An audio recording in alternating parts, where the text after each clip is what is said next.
कभी फूल माला कभी सूल ज्वाला, कभी घर की लक्ष्मी कहती है बेटी,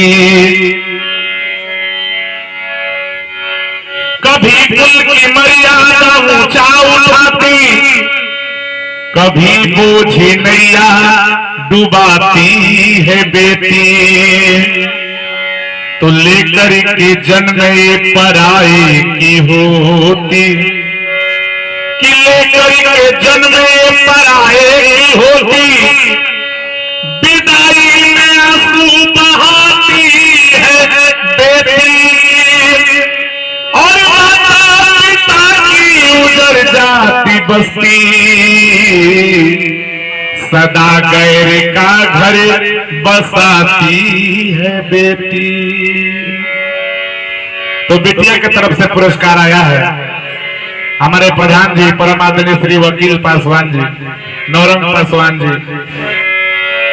तो इन बेटियों के लिए, सब बेटियों के लिए मैं इस गीत को गा रहा हूं कि राखी और भैया तीज का त्योहार नहीं होता, राखी और भैया तीज का त्योहार नहीं होता, और वह घर सुना सुना सा रह जाता है जिस घर में बेटियों का अवतार नहीं होता। पूर्वजों के रहते नारियों का सम्मान नहीं जा सकता, सीता सावित्री का गुणगान नहीं जा सकता। अगर घर में बेटा रहेगा तो चूल्हा उपास पड़ सकता है, लेकिन जिस घर में बेटी रहेगी उस घर से कोई मेहमान भूखा नहीं जा सकता। अगर बेटा एक घर को संवारता है, सजाता है, तो बेटी क्या करती है? ओस की बूंद सी होती है बेटियां, और माता पिता को दर्द होता है तो रोती है बेटियां। ओस की बूंद सी होती है बेटियां, और माता पिता को जब दर्द होता है तो रोती है बेटियां।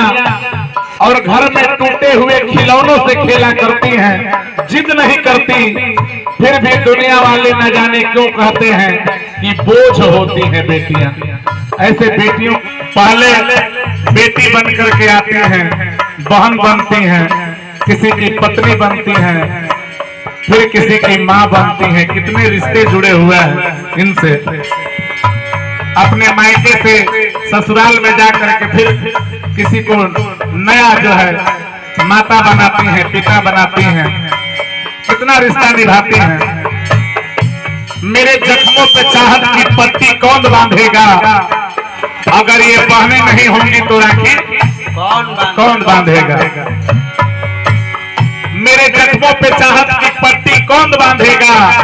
अगर ये बहनें नहीं होंगी तो राखी कौन बांधेगा? अगर इसी तरह होती रहेगी दिल्ली में दामिनी की हत्या, तो एक कबूतर तेरे गले में चिट्ठी कौन बांधेगा?